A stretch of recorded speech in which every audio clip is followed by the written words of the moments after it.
and I don't care what your government says, because that's the type of person that she was and that she is. And she's continued to do this with Voices for Creative Nonviolence.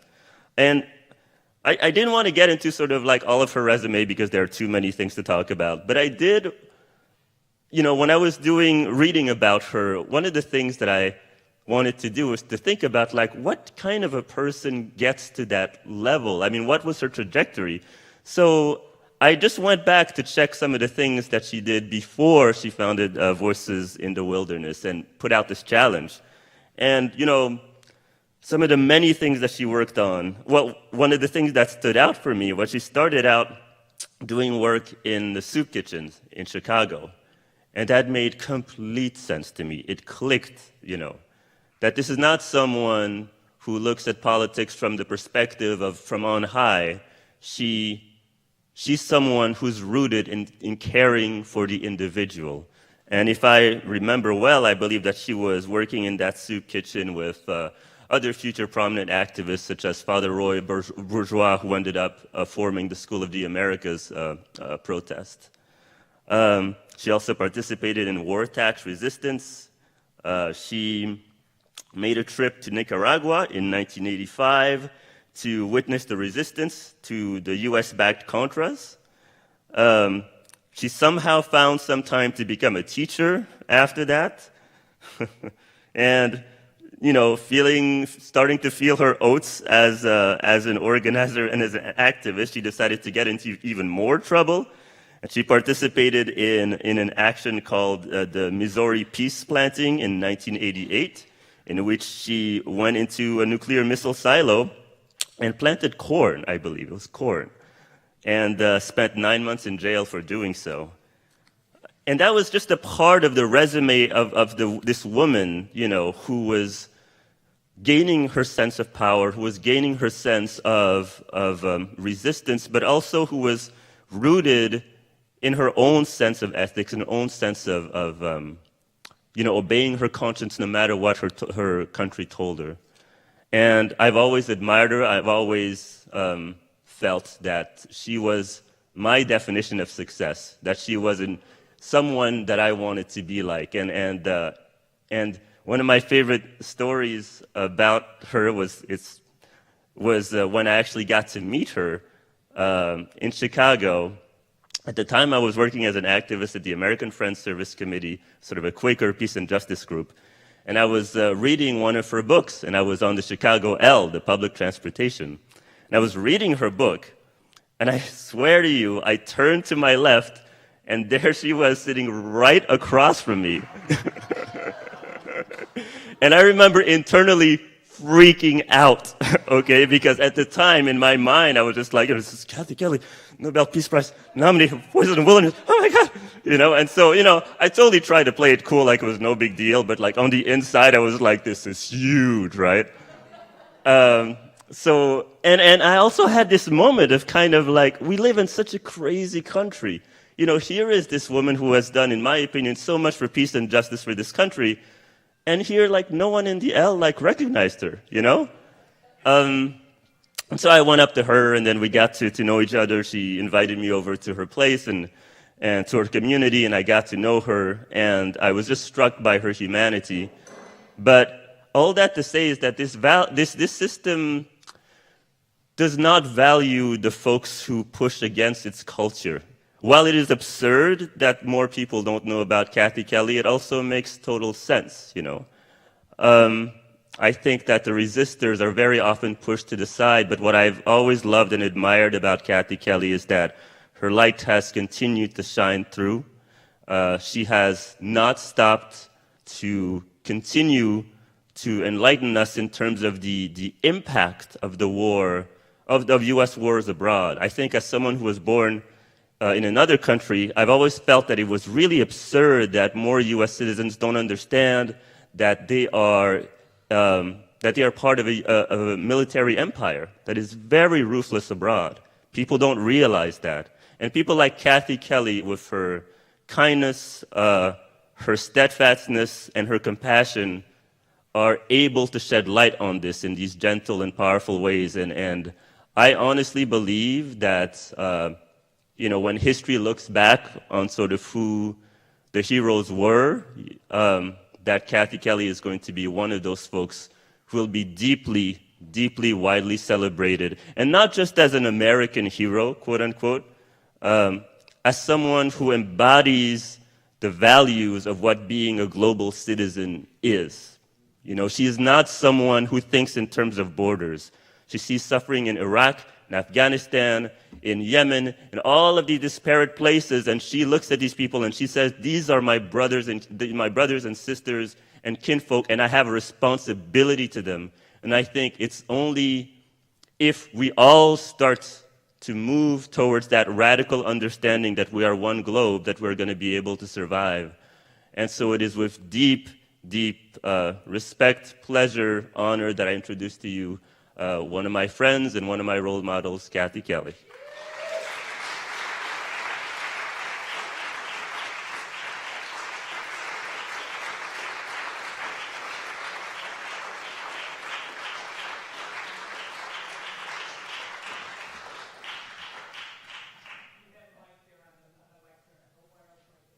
Oh, I see.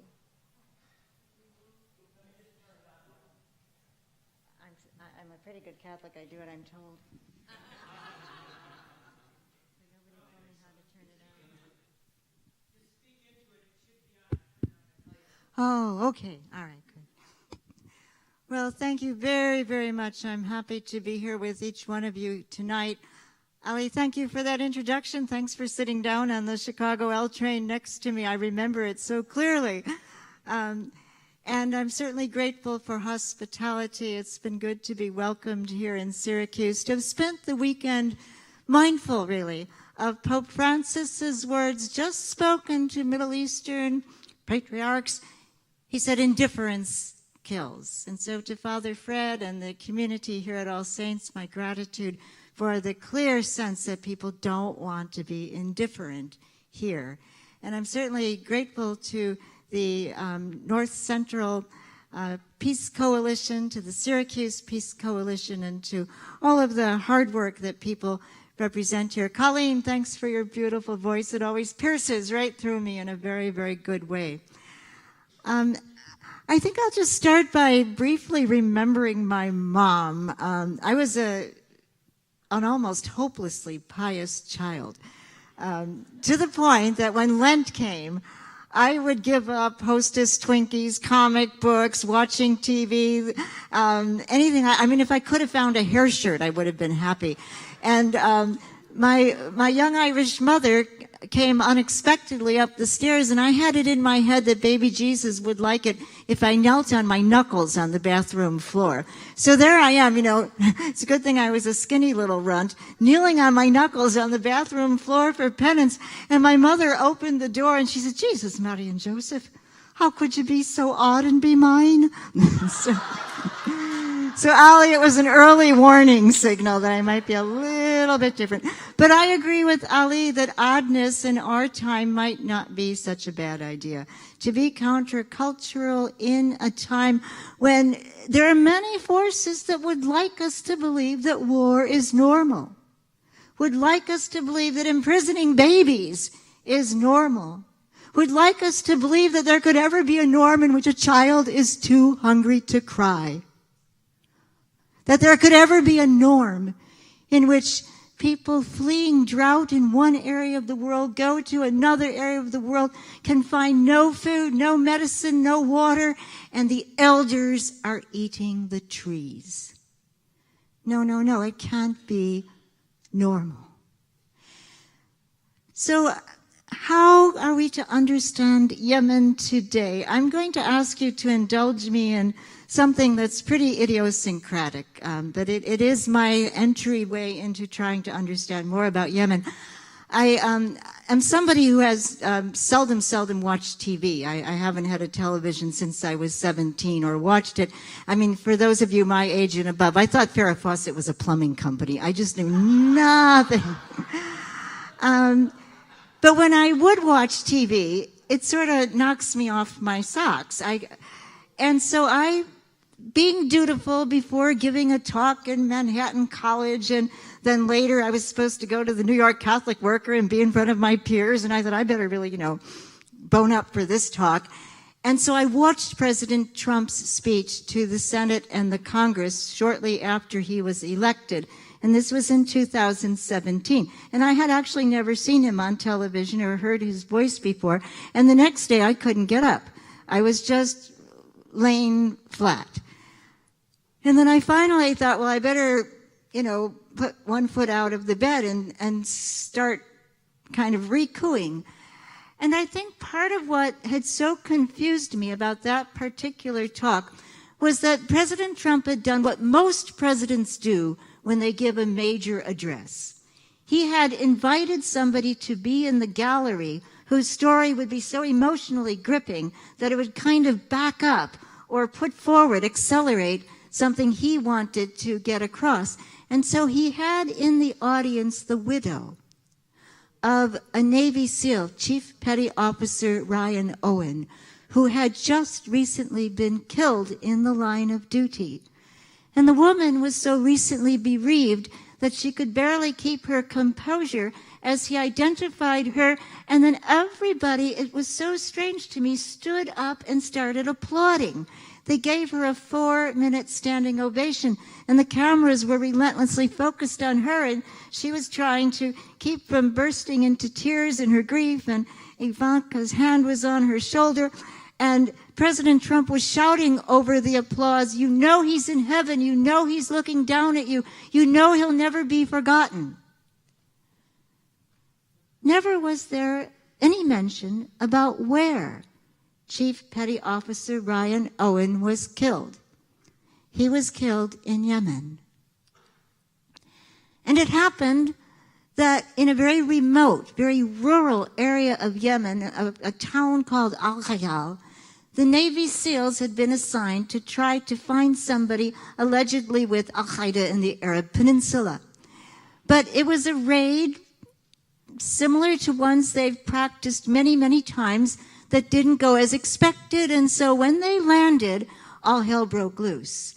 The people in the village and their kinspeople in surrounding villages came running, and they very quickly disabled the helicopter that the Navy SEALs had arrived on, and they were kind of trapped. And so they called in air support. It's 2:00 in the morning, and all of a sudden in a mud hut where 2 women were huddled with 12 children, a missile tore through the hut, a big explosion, and the mother of 6 of the children, her name was Fahim Mohsen, had to decide, do we stay and wait to see if we get hit again, or should she shepherd the children out of the hut?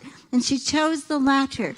And as soon as she had her infant in her arm, one arm, and was holding her 5-year-old's hand, she stepped outside, and she was immediately hit. Perhaps a heat sensor picked up her presence, and she was hit by a bullet from a helicopter gunship and died instantly.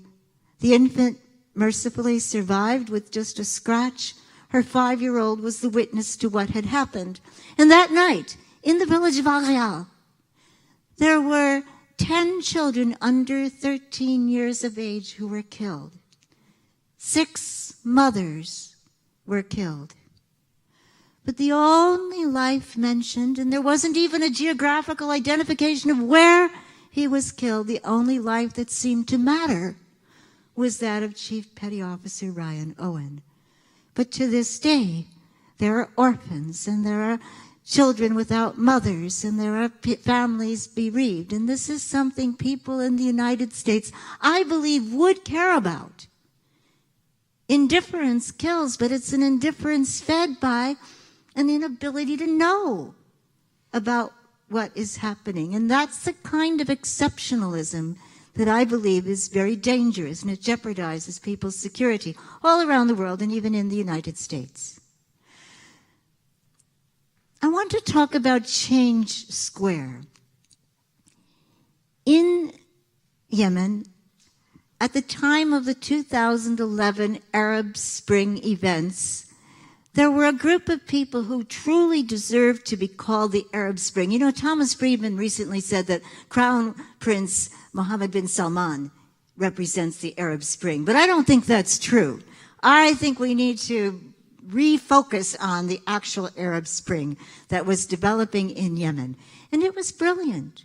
Young people, students in a very concentrated center of academia and art and literature and history, a city called Taiza, were gathering, and they were doing graffiti art and videos and dance, and the young women had formed in their culture, in obeisance to their culture's habits, they had worn red caps and white caps to form the flag of Yemen and marched en masse. And there were people who were beginning to make good alliances with other people, with herders and with ranchers and with people who had perhaps never marched in any kind of political action before. And they were identifying the grievances. They were raising the lament. They said, we don't have water. The water table is going down. Drought conditions threaten us. We don't have jobs. The fuel subsidies have been cut back. People are pouring into the cities, and the sewage and sanitation systems can't assist them. And the money is still being controlled by cronies, by people who've had power far too long. And they called for the exit of Ali Abdullah Saleh, who had been a dictator for 33 years. Well, it seemed like they were getting somewhere. They managed to get, for a 125-mile walk, 200,000 people to walk together. And they held their discipline. They were nonviolent throughout that time. And then, even though 50 were shot in Change Square, where so much of their idealism was centered, they still managed to maintain their nonviolent discipline. People had been sniping at them from the rooftops, but they stayed strong, they stayed together. And then there were numbers of them that were put in prison and possibly tortured, and their response was to hold a lengthy fast. These were incredibly brave students. But when it came to a time when the Gulf Cooperation Council, the Saudis, and with the advice from the United States met, they said, okay, Ali Abdullah Saleh is going to go. He's gone. But it wasn't a change in policy. It was just a swap. They took his deputy minister, a fellow whose name is Abu Abdu Hadi, and he was not elected. He was appointed. And he is now still called the legitimately recognized president of Yemen. But he doesn't even live in Yemen. He stays either in Riyadh in Saudi Arabia or in South Yemen, but he's not a legitimately elected president. And the young people's views and hopes, their efforts were sidelined almost completely. And those who had aligned with them started to say, you know, this nonviolence doesn't seem to be working too well, does it? And the civil war broke out. Now, the Saudis then decided in March of 2015 to join that civil war. And I'd like to spend some time together with you thinking, how can a war cause cholera? Cholera, the contamination of people's water with fecal matter. Well, one of the first bombings that the Saudis undertook, their bombings included bombing hospitals, mosques, buses, roadways. They bombed people that were gathering for weddings, for funerals. They bombed schools. But one of the first places they bombed was a sewage and sanitation center. And they wiped out the major crane for that center. And the workers came to work the next day, and they weren't sure how they could ever keep the center open, but they were doing their best. And the next thing they knew, the electrical facility that fueled the center was bombed. And so they weren't able to conduct the sewage and sanitation operations they usually did, and they knew that this would mean that people would be drinking contaminated water. Well, then there were more and more people fleeing to the major city of Sana'a because their areas were being bombed. They couldn't get the sewage and sanitation center up and running again, and that began the spread of cholera. And to this day, there are now 1 million people identified as suffering from cholera in one of the largest epidemics the world has ever seen. Now, Saudi Crown Prince Mohammed bin Salman went on Saudi TV and he announced to his population, time is on our side. A prolonged war is in our favor. Once every 10 minutes, a Yemeni child dies. Once every 2 minutes, a Yemeni child succumbs to severe acute malnutrition. Time is not on the side of those children. But Mohammed bin Salman has found alliance. When he came over to the United States, he was met by every former president, by Oprah, by media groups. He was treated as royalty, as though in this country that fought a revolution to say there's no such thing as royal blood, suddenly the royals are in and human rights are out. And so who benefits from supporting the royals that believe they have a right to take over other people's land? Well, they're not so far from us. The people who are coordinating Lockheed Martin, Raytheon, General Dynamics, and who is controlling the United States Congress and Senate, those incredibly well-heeled and powerful lobbies. And so it becomes very, very difficult for any person to speak up about what is happening in Yemen. That doesn't mean that there isn't some pushback, and I think we should be very, very conscious of those who have said there's something desperately wrong in continuing to fuel and fund a war against people in Yemen who mean us no harm, who have threatened us not at all, people who are suffering desperately, and the United States is supplying billions and billions of dollars worth of weaponry. Under President Obama, shortly after the Saudis began to take their part and form a coalition with the United Arab Emirates and 9 other countries, the Obama administration gave them a Patriot missile system, cluster bombs, 4 littoral combat ships which were used to block the port and the major port of Hodeidah and enforce a state of siege. They were willing to go up in the air and refuel the Saudi jets, the bombing planes that would go over, drop bombs, come back, refuel, go back over, drop more bombs. Certainly under the Obama administration, the U.S. was complicit. But when 149 people were killed in a funeral in Sana'a, the funeral of a major governing person, and they knew that many, many people that were leaders in the society would be gathered there. And first there was a bombing, and then the EMT people came to try to help rescue people, and there was a second bombing. President Obama said, that's it. We're not going to give you any more weapons. We don't believe that you target well enough. Now, we have to acknowledge that the United States gave plenty of green lights for targeting civilian facilities. In Kunduz, in Afghanistan, the United States bombed a Doctors Without Borders hospital. That bombing went on for an hour and a half. The authorities at the hospital had called the United Nations, called the United States military, called the Afghan government. The Afghan military said, you're bombing a hospital.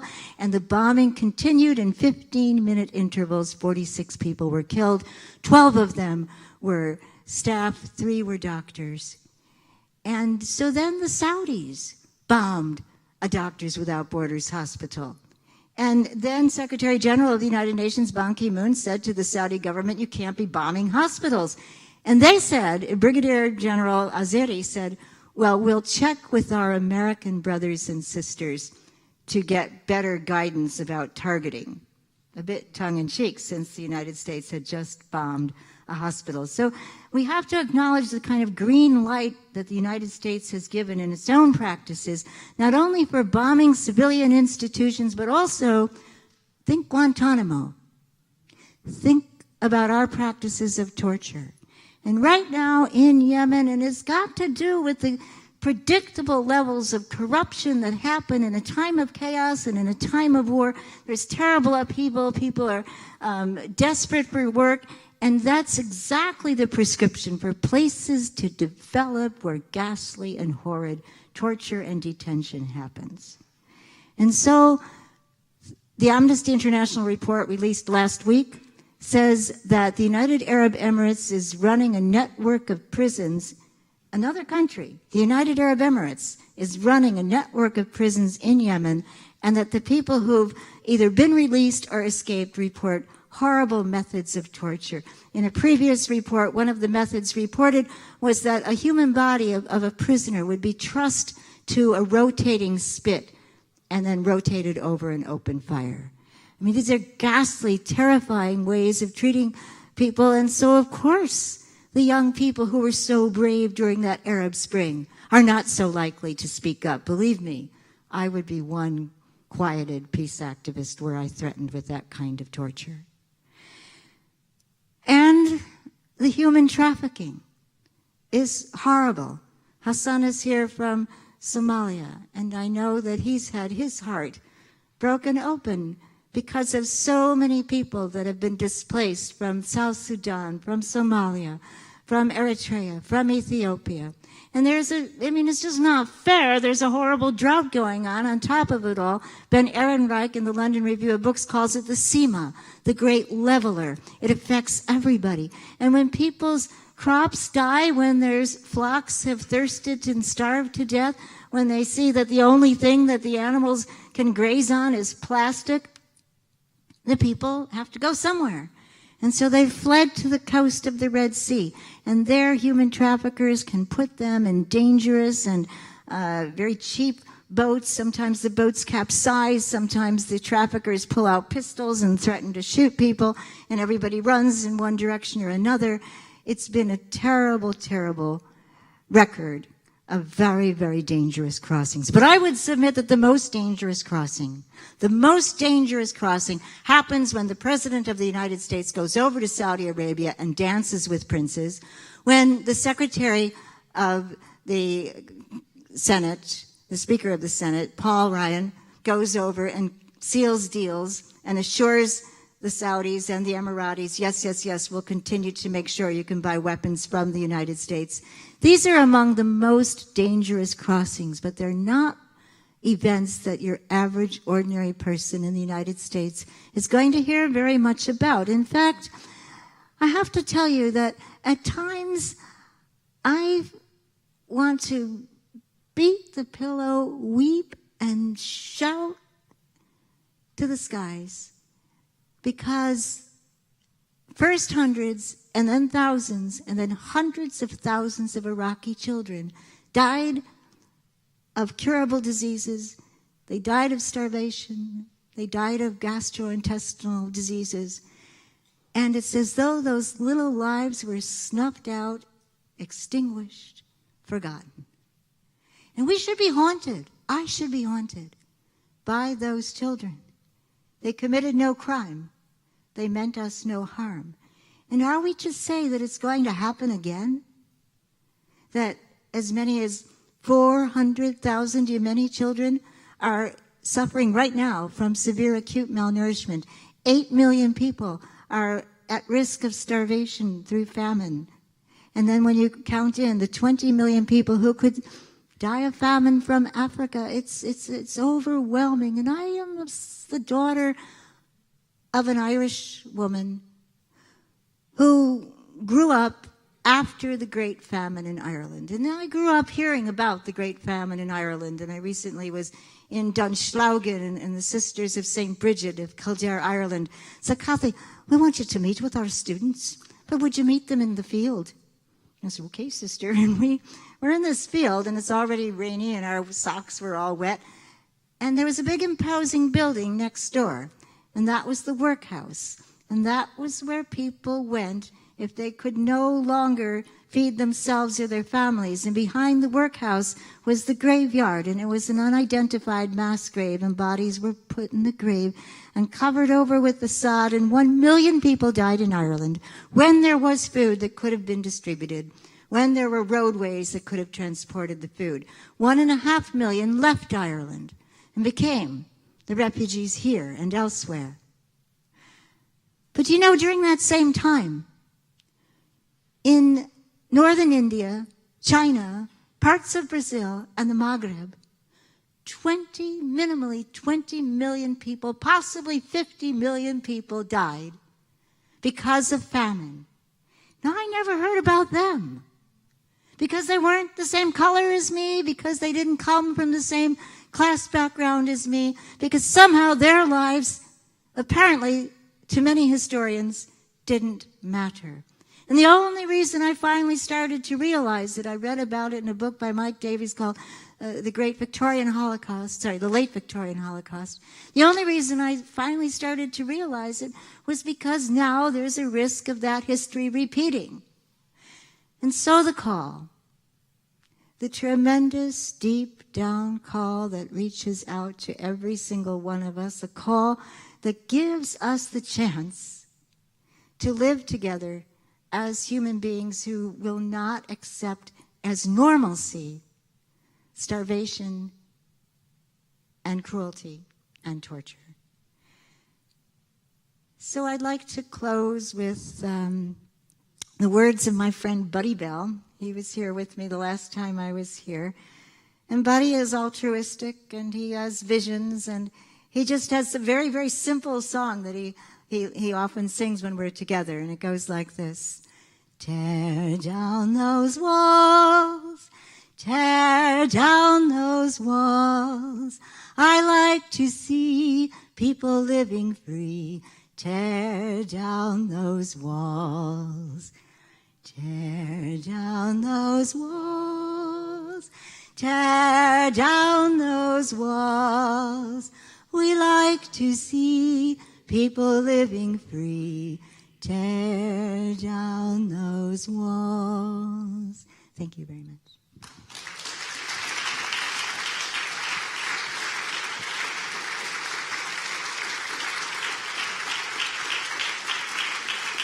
Oh my goodness. Thank you. Thank you.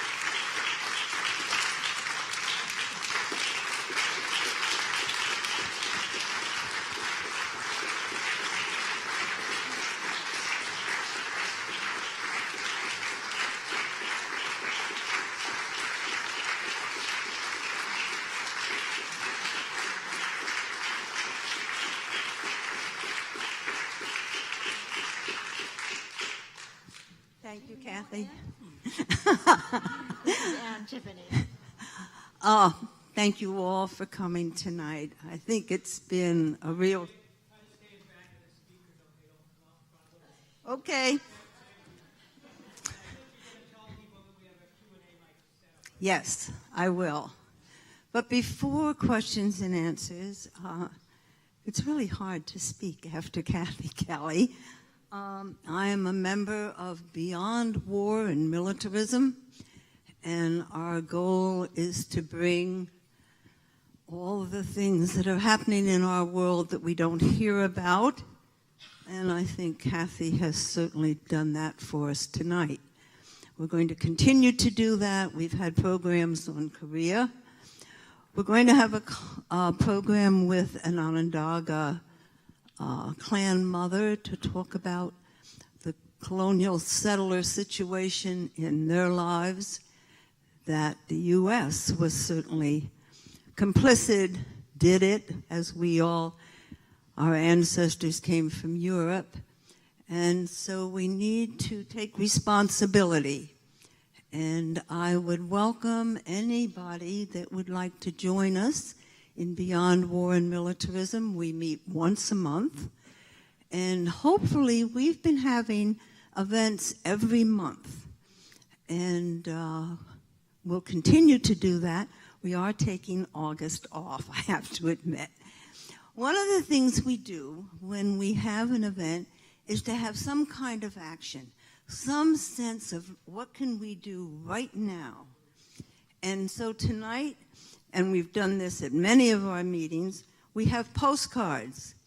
They have been addressed, they have been stamped, and they are made out to Senator Schumer, to Senator Gillibrand, and to Representative Kako.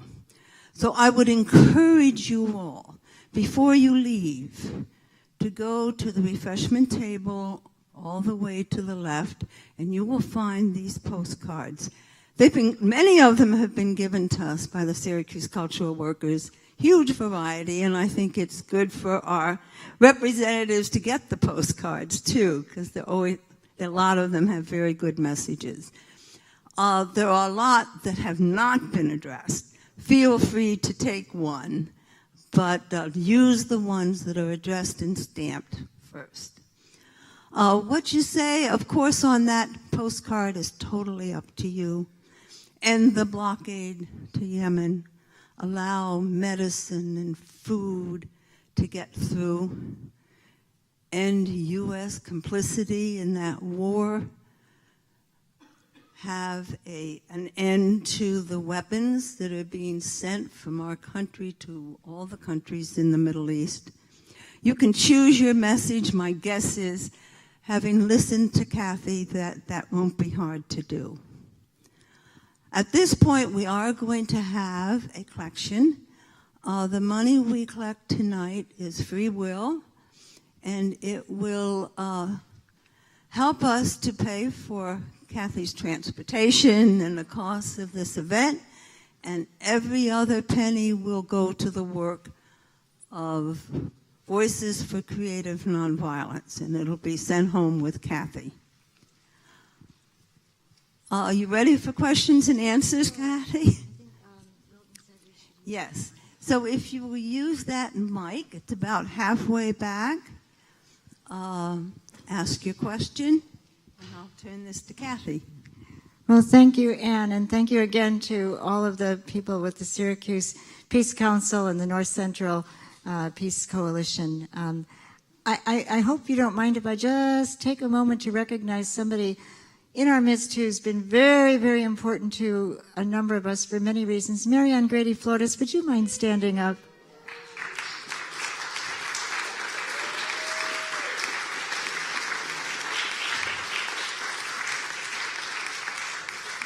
Marianne came here from Ithaca, and I just had a chance yesterday here at the parish to meet a chaplain at Cornell University, and I was just bubbling. I know the Grady girls.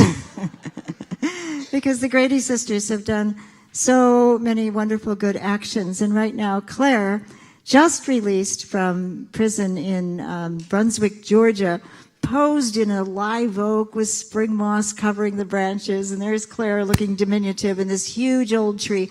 And we're hoping that other people will fall in love with the Kings Bay plowshares, the 7 people who went into the home port for the Trident nuclear fleet, that could create 9,000 Hiroshimas.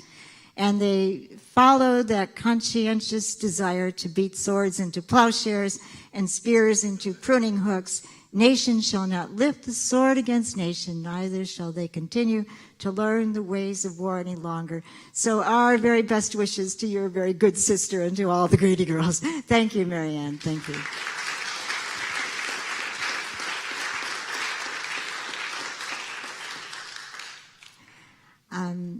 Any questions, comments, ideas, thoughts? Thank you, Hassan. Hassan, I just want to... There you go. There's a mic back there.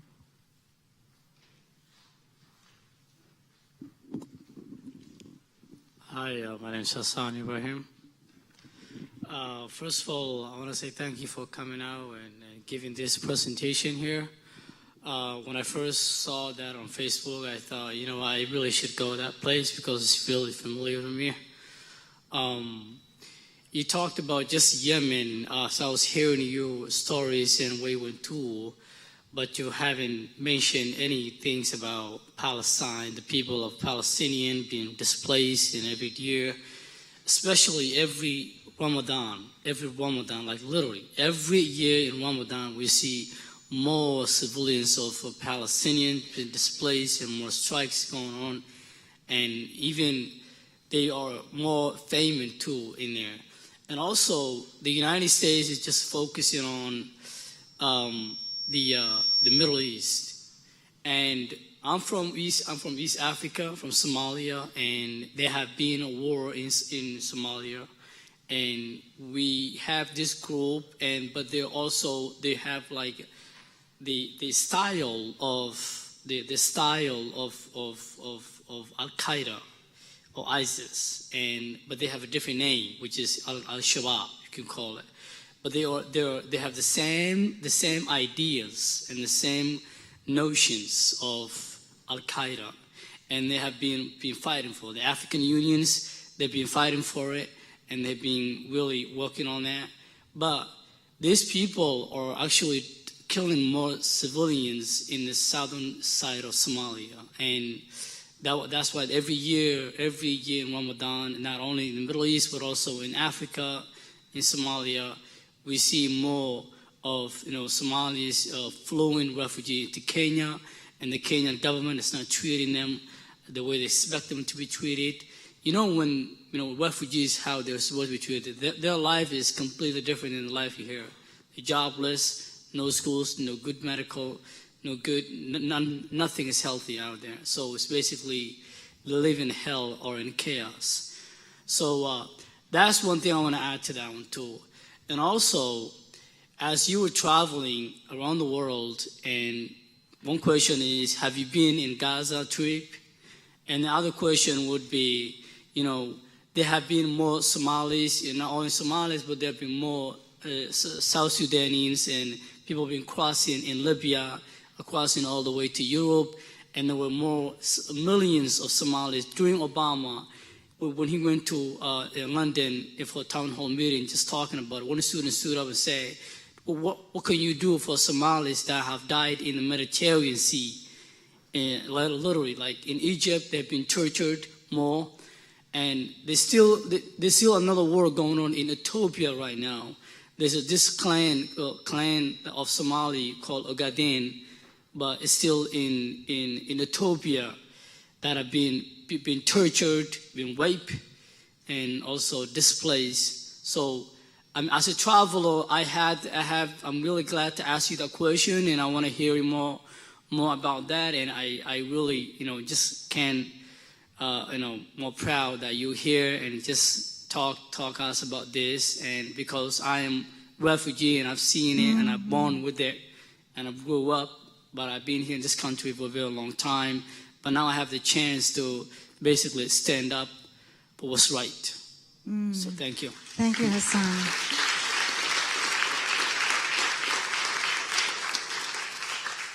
Hassan, we need you to stand up. Thank you.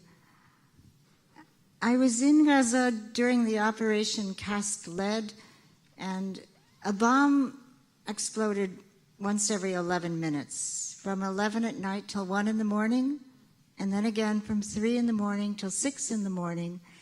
And truthfully, I don't really know much about ballistics. I'm not a military person. But pretty soon, I could tell, oh, that was a 500-pound bomb dropped by an F-35, or that was a Hellfire missile fired by an Apache helicopter. And the reason I knew it was because the children taught me. The children taught me this weapon from that weapon. And when it finally ended, I remember the mom in the family I stayed with sat down in an overstuffed chair. The back of her hand hit her forehead, and she said, "Can you imagine? This first time I breathe in all these 22 days, I am so afraid for my children." And at the Al-Shifa hospital, the doctor, and doctors try so hard to be kind of cool, calm, and collected. He was trembling, and his head went in his hands, and he said, "Can you imagine? For 22 days, the world watched, and nobody came to help us." I'm going to say something very harsh. I almost want to apologize for it, but it's a line that gripped me. Impotence is not an excuse for inaction. Simone Weil said that. It's true, we're outspent, we're outmaneuvered. We listen to you, Hassan, and we wonder, how can we possibly make a difference? We know indifference kills, but it doesn't ever, ever excuse us from trying to do what we can, as you just did, standing up and speaking to us. And so we have to speak truth to power, speak truth about power. The first time I ever came to Syracuse, I was a guest at the home of Dick and Mary Keogh. And Dick just told me he's got an idea that he wants to just be face to face with the people who would like to say that killing is normal. He and Mary said, "Here's a new high five, the fifth commandment, thou shalt not kill, high five." So The challenge is enormous. If you spread the peanut butter too thin, the bread rips, so we have to focus, and that's hard to do because there's so many grips on your good hearts, on our collective consciousness. But I think that we catch courage from one another. It's a crucially important time to find ways to build bridges. And I can tell you, I derive enormous strength and energy from a group of teenagers in Afghanistan. I never thought after all those years of teaching high school that a group of 15-year-olds would be my main mentors in life, but that's the way it plays out. And I'll just say that at the end of Ramadan, these youngsters, they were kind of nervous. They realized that I was starting to talk a lot more about Yemen than I ever had before, and Wood Voices, the group that Anne described, starts sort of turning its energies toward Yemen, and what about them? Well, we would never do that. But I could understand there was something like almost silence when I had mentioned that I wished very much to get a visa to enter Yemen. I never got it. And then 2 weeks later, they called to say, Kathy, you know it is our custom at the end of Ramadan to take up a collection to try to give the money that we would have spent on food to other people who need it. And so they took up a collection of $45.78, and could I please help them get this to children starving in Yemen? So these kids, instead of taking a bus, they walked. Instead of having those dates at the end of the Ramadan fast, they'd forego that. They'd forego bread that they wanted and water that, they contributed what they could. And this kind of belief and recognition that we're all part of one another, I believe, actually can help save us from these dire times. So thank you, Hassan.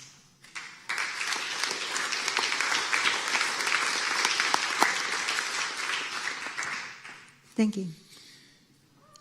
I'm most haunted by your sentence that indifference is fed by an inability to know. Your stories show clearly the web of complicity for all of us.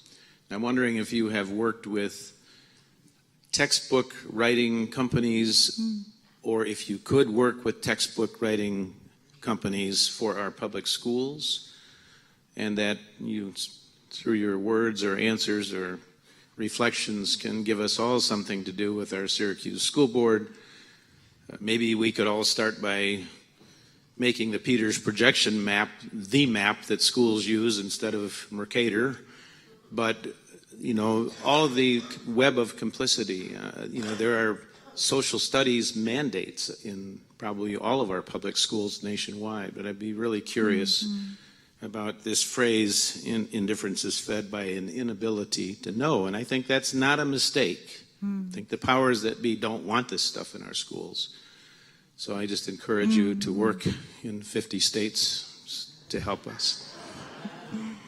The idea that children would be taught to be marksmen or markswomen in the schools, in their cafeterias, in their gyms, on their bellies, with pop-up targets, practicing to shoot and to kill, and then the lead coming out of the guns, creating poison, it's just unthinkable. So certainly one starting place is with dismantling junior ROTC in our middle schools and in our high schools and in our colleges.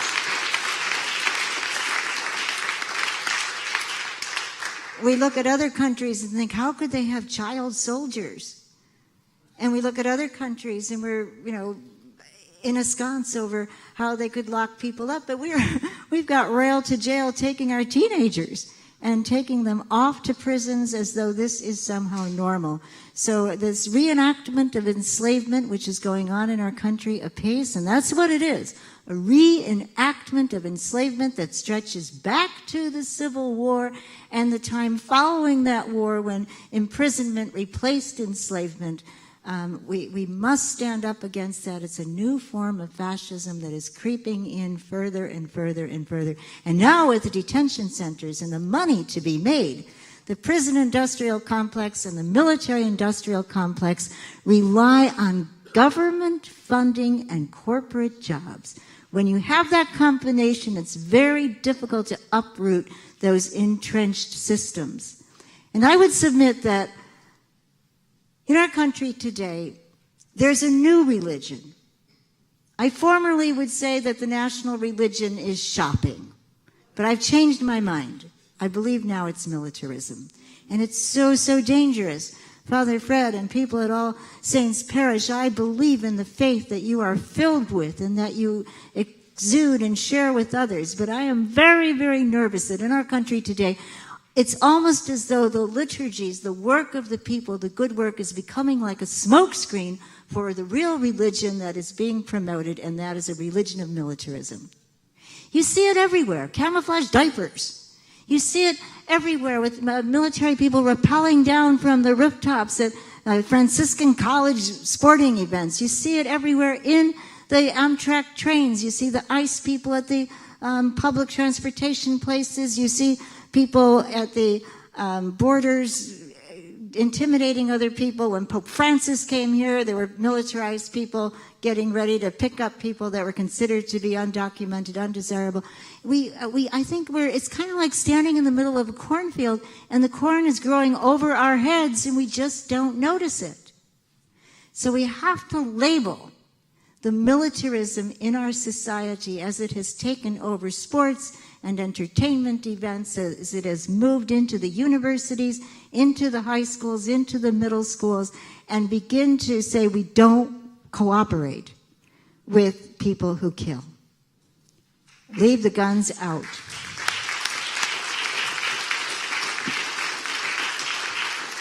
Kathy, you're a Chicago girl, and the Pope Francis, is gradually replacing the bishops and bringing in some progressives into, and you got Bishop Supich there in Chicago. Have you been able to sit down with him and talk with him about what you've seen and what you've heard and what you've experienced?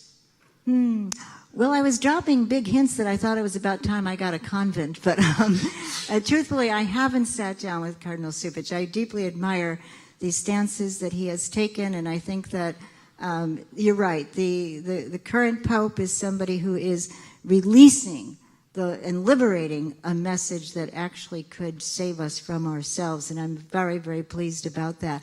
I do want to mention in Chicago a priest named Father Michael Flager, who has very recently said to the Chicago authorities, it's time to shut down the Dan Ryan Expressway. And this will inconvenience people, but the inconvenience of gun violence in Chicago has caused so many, many, many deaths. And so we have a lot of work to do in Chicago, and I think that it probably is a very important time for Father Flager and others to now link arms with Cardinal Supich and keep that message of Pope Francis going. Indifference kills. And it's not just the problem of a few isolated neighborhoods in Chicago. It's a citywide problem because we have allowed various neighborhoods to be impoverished, to be sidelined, to take on all of the collateral consequences of imprisonment, and we've blinded our eyes and turned away. This will never, never, never square with Christianity. Just one last quick one. 10 Hispanic bishops visited Palestine this past January and saw what was going on there, which is, and I really do encourage you. These guys need to get your perspective and talk with Supich and ask him if those that are fighting so hard on the immigration battle can also pull in the Palestinian, the Middle East battle, because it's one battle. Thanks so much. Thank you very, very much. Thank you.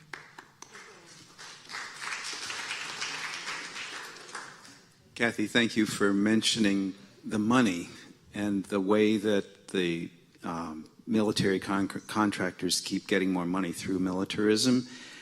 And I used to think with you that war tax resistance was the answer, and we did that for a while. And now I also see that it's part and parcel of campaign finance. We just heard about a study a couple years ago that that said that for every dollar that a defense contractor, so-called, contributes to a congressional candidate or a Senate candidate, they get, can you guess how many dollars of work they get out of that? And please tell us. $1,000 of work comes back for every dollar that they contribute. So I think this is one place where we can have some influence. Senator Gillibrand doesn't take money from corporate PACs, unlike Senator Schumer, who got $100,000 from Lockheed Martin. The other way I think we can have some influence is by divesting from those companies themselves. And I'd like to hear what you think about that, if there are some ways that we can leverage the money that we may have some influence over in retirement funds, pension funds, banks, anything else that people have. And then finally, for those of us who don't have a lot of money that we can influence, where can we march and say that isn't right? It isn't right to take money from and make kids starve and not have health care. It isn't right to do that, even in the U.S. Thank you. I think the boycott and divestment campaigns that have been organized to stop Israel from continuing to really commit what looks like almost, you could use the word genocide in Palestine. These campaigns are so very, very important, and they point away. They point away. I don't think the United States government really looks for our assent in terms of its conduct of wars and militarism. I don't think this government is looking for our advice. I think what they want is your money. I've been fortunate in being able to refuse payment of federal income tax since 1980. But I can't say that that's a mass movement that we could count on, but I do want all of us to remember, I think we're all just about of an age when we could remember the build-up to the United States shock and awe bombing in Iraq. The world came closer than ever before to stopping a war before it started. Tony Blair was sending messages to George Bush, you better get that war rolling soon, because if the United Nations comes back with a report that says that there aren't any weapons of mass destruction, I can't bring the UK into it.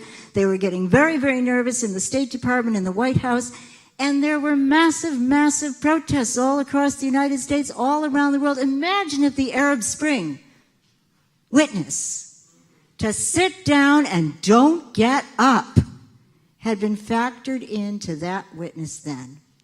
We came closer to stopping a war before it started. And I think we get so close to finding the courage to overcome our fears. Courage is the ability to overcome your fears. Everybody feels fear. Everybody. But we can catch the courage to overcome those fears and to look to the world that we want to create, build a better world for the next generations. What could be more important? What could be a more normal desire? And so I look to that time when people will, in a sense, be the cogs that stop the war machine. Colleen sang to us about that, and to stop that Big Daddy's war machine. In a sense, we're each little cogs. We're each that little bit of sand that could gum up the works. But I do believe that as we seek solidarity, we are 6% of the world's population, those of us living in these United States. The other 94% of the world includes numerous, numerous people who are sick and tired and weary of war, want to see an abolition of all war, and recognize that the longer that we're enslaved to military masters, the less chance there is for survival in the times we live in. The greatest terror we all face is the terror of what we're doing to our own environment. We could eradicate poverty. We could solve massive problems with disease. We could make sure that every student in the United States graduates without any debt. We could retrofit the housing stock, build bullet-speed trains. We can do it all and have money left over. But we can't do it and feed the demonic suction cup of the United States military. So it's a challenge. It's a big challenge, and it's something that, we owe to the next generations to try our best never to cooperate, never to feed them, never to accept that killing should be normal. Thank you.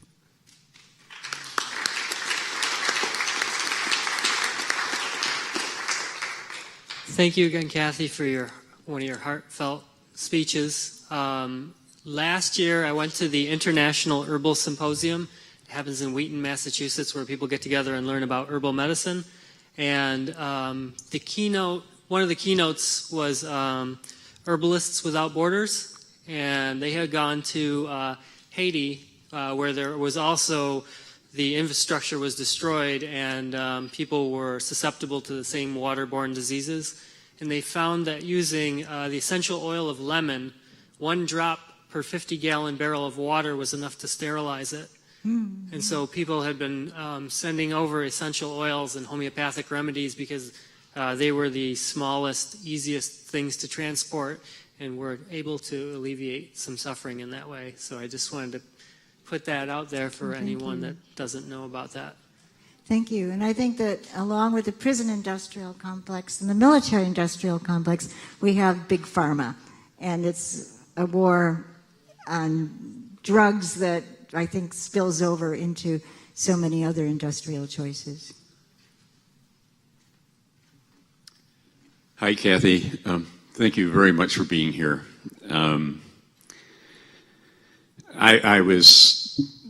Before I heard you speak, I heard Ali's introduction, which I thought was stunning. I don't know if, and he mentioned any number of your facets and your accomplishments, but I felt since this is Syracuse, New York, people should know that you were one of the first people to be arrested at Hancock Air Base to protest the killer drones that are piloted from there. I wonder if you might say something about your own kind of career as a drone protester and why you think drones deserve to have people such as yourself spend so much time in prison. Thank you, Ed. Just last week there was a story about people in Yemen who'd been displaced, and they had been living in an area of the port of Hodeidah wherein there probably were snipers in windows. And the drones, I think, must have been giving the surveillance, because who could be so able to identify where they think a sniper is in a window, in an apartment, in a street, in an urban area of the port of Hodeidah? And then the whole building would blow up. And so the idea that people would ever have to anticipate that they would be referred to as bug splat. And that's how our military are taught, the drone pilots are taught to refer to the people that are hit as bug splat.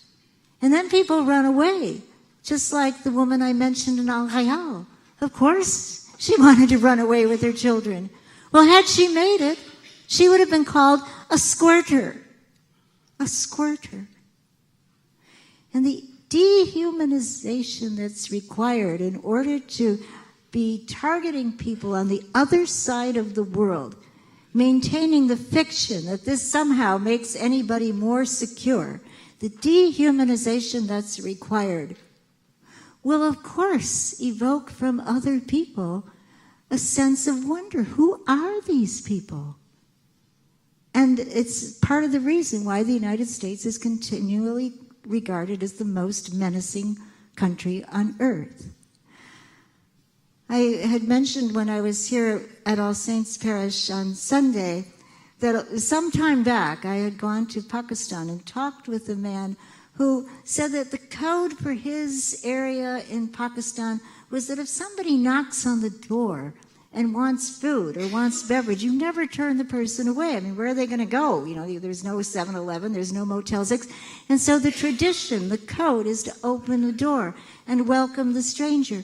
But today, when people do that, they could also be welcoming on the heels of the stranger, inadvertently, a hellfire missile that will blow up the family, blow up the town.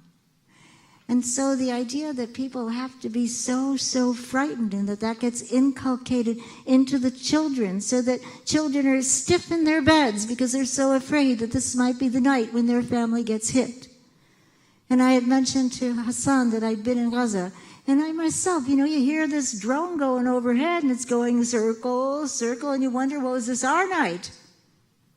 Well, Abu and Yusuf and the children, Yusuf and Shahida, be killed tonight, and me along with them, because this drone is doing its surveillance. And the other thing is that these drones will never be able to tell us what we really need to know. My young friends in Afghanistan, these teenagers, they go out and they do surveys, they get surveillance, and their questions are the following. How many times a week does your family eat beans? Nobody eats meat. What's your source of water? Is your water clean? Who brings an income into this family? And how old is that person? And if the main income earner is under 12 years of age, that piece of paper, that piece of surveillance goes to the top of the deck so that that widow, that single mother, can possibly at least earn enough money during the harsh, terrible winters to feed her family and make heavy blankets, and then the heavy blankets are given away for free. Well, that's the kind of surveillance we need. Those are the kinds of surveys we need to ask, we need to understand. But we will never, ever, through the miles and miles and miles of footage that are picked up by these inhumane drones, we will never be able to understand the fundamental security that comes from treating other people fairly, from saying that my social security rests in equality and in treating other people as human beings. So yes, we have so much work to do at Hancock Field, and to all the people who go every week out to Street Heat at Hancock Field. Our thanks to all the people like Marianne who've gone in front of the prisons and the appeal boards and may yet go to prison. Our thanks to every person who has said, I will stand up to these drones. Our thanks and also our challenge. Thanks, Ed.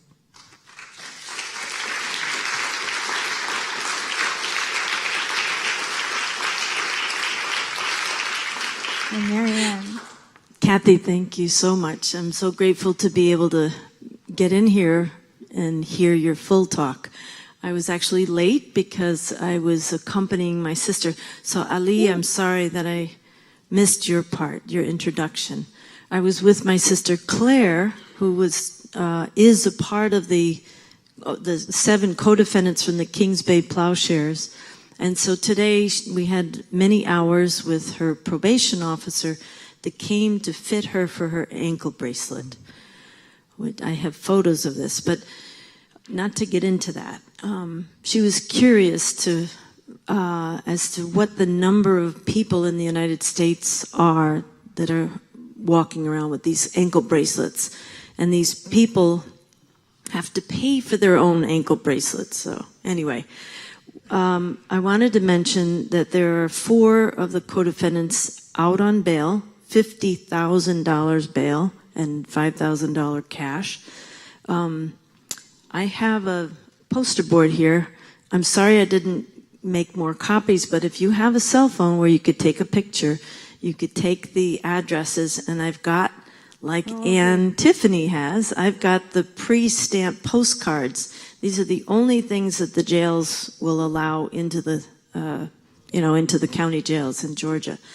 So Peter brought up something, Peter Swords, which I thought was brilliant. And I wanted to tag something.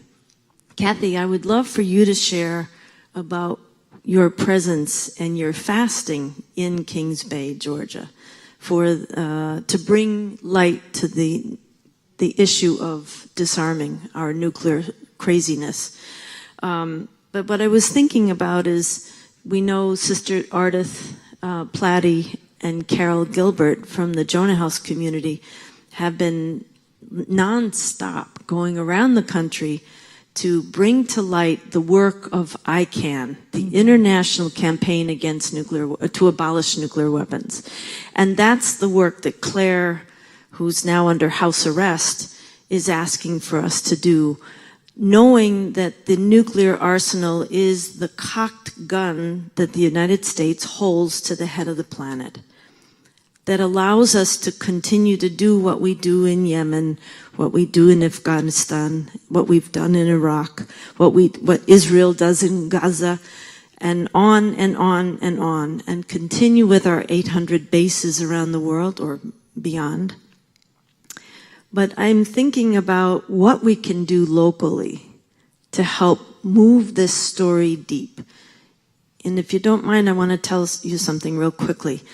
There was an effort from David Swanson from World Beyond War, and also Code Pink, Medea Benjamin, Ariel Gold, to have an effort by mayors to look at how it is that they could use the money that was being taken by our tax dollars within our own communities. And there were many categories, including the benefits for veterans, our roads infrastructures, teachers' salaries, all of these things. So these categories are actually listed on a website called The Cost of War.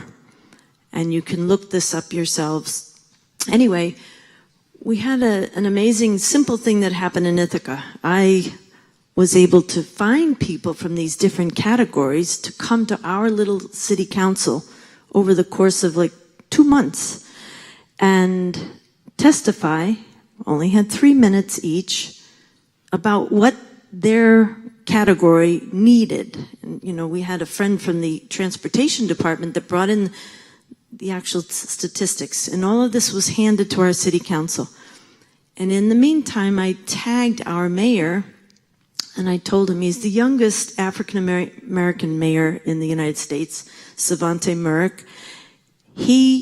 I said, Savante, I hope you're going to the mayor's conference in Florida in the mid-June. This was last year.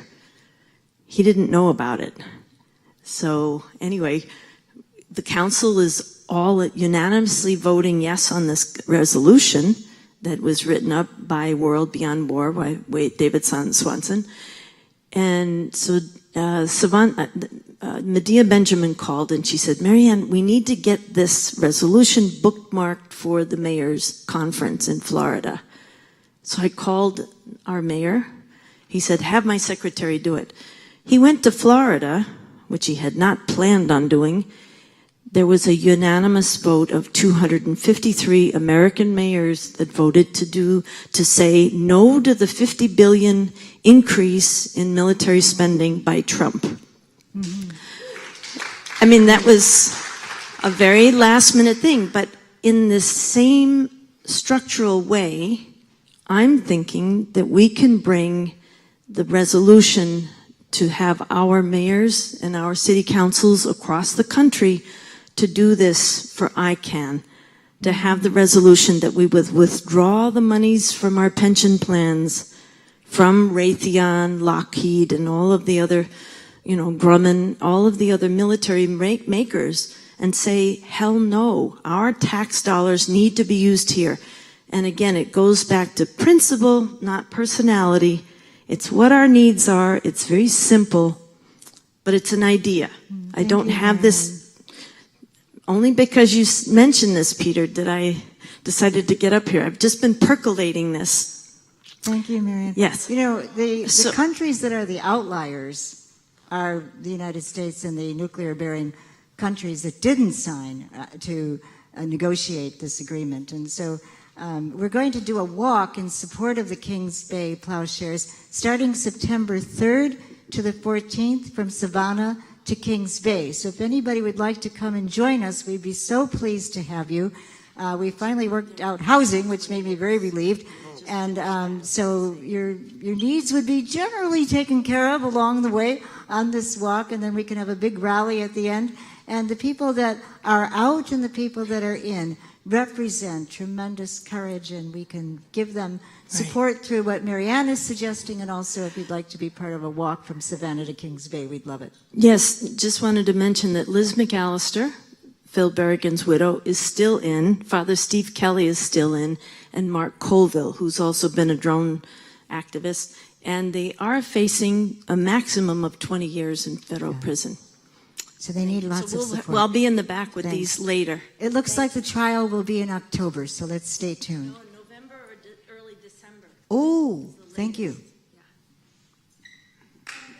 Thank you, Anne.